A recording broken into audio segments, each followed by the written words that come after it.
नमस्कार दोस्तों, हमारे चैनल ज्ञानधारा टीपी में आपका स्वागत है। मैं आशीष कुमार आज फिर आपके लिए ओशो की एक बेहतरीन और शानदार कहानी लेकर आया हूं और इस कहानी को पूरा सुनें, वीडियो को अंत तक देखें, कहीं पर भी स्किप ना करें, क्योंकि आप जानते ही हैं कि ओशो की कहानियाँ एक नए मानव का निर्माण करती हैं और ओशो की कहानियाँ एक नए समाज का निर्माण करती हैं। इसलिए इस कहानी को पूरा सुने और वीडियो को अंत तक देखें, शायद आपके मन को यह कहानी ज़रूर छू जाएगी। तो आइए अब हम आपको ओशो की कहानी की तरफ ले चलते हैं। जैसे कि एक धनी व्यक्ति था और उसके मन में भी यह इच्छा जागी कि हम भी किसी के संत के पास जाएं और उससे ज्ञान प्राप्त करें और उससे ज्ञान मंत्र लें। उसके मन में यह इच्छा जागी, लेकिन वह धनी व्यक्ति था, उसके मन में धन का बहुत ही अहंकार भरा हुआ था। इसलिए वह कुछ दिनों के बाद एक सच्चे संत के पास जाता है और उन्हें प्रणाम करता है और उनसे कहता है कि हमें कुछ ज्ञान दीजिए और हमें ज्ञान मंत्र दीजिए, हम भी अपना जीवन संभाल सकें। तो वह सच्चे संत थे, उन्होंने कहा ठीक है, मैं तुम्हें ज़रूर ज्ञान दूंगा। थोड़ी देर वह संत जी के पास बैठा और संत ने उसे ज्ञान दिया और साथ में ज्ञान मंत्र भी दिया और कहा इस मंत्र का ही जाप तुम्हें करना है।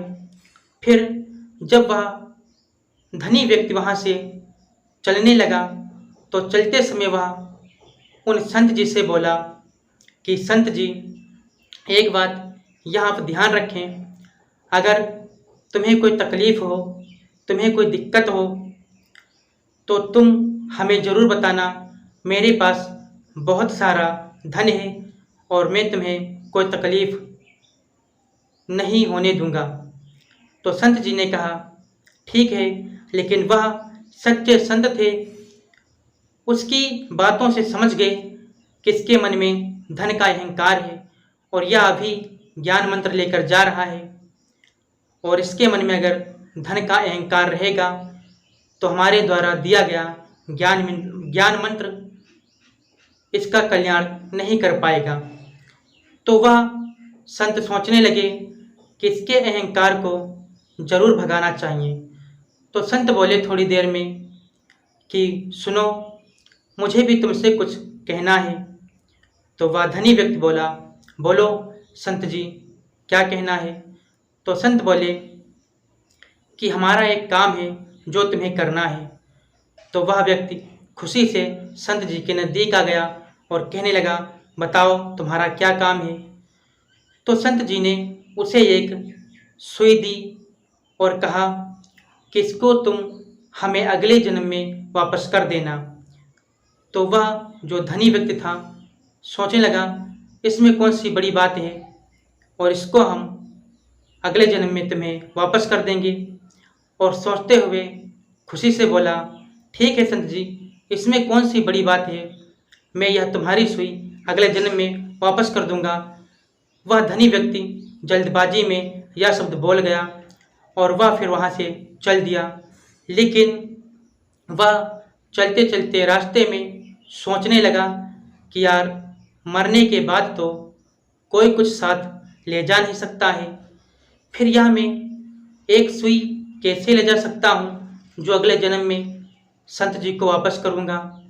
और वह सोच ही रहा था और वह समझ गया कि हमारे मन में जो धन का अहंकार है उसी को संत जी ने तोड़ने के लिए यह सब प्रक्रिया की है। और वह सीधे संत जी के पास वापस आ गया और उनसे क्षमा याचना मांगने लगा और कहने लगा, गुरुदेव हमें क्षमा कर दीजिए, मेरे मन में धन का बहुत ही अहंकार था। मैं आपकी बात को समझ रहा हूँ कि मरने के बाद ना तो मैं किसी को कुछ दे सकता हूँ और ना ही तो साथ में कुछ ले जा सकता हूँ।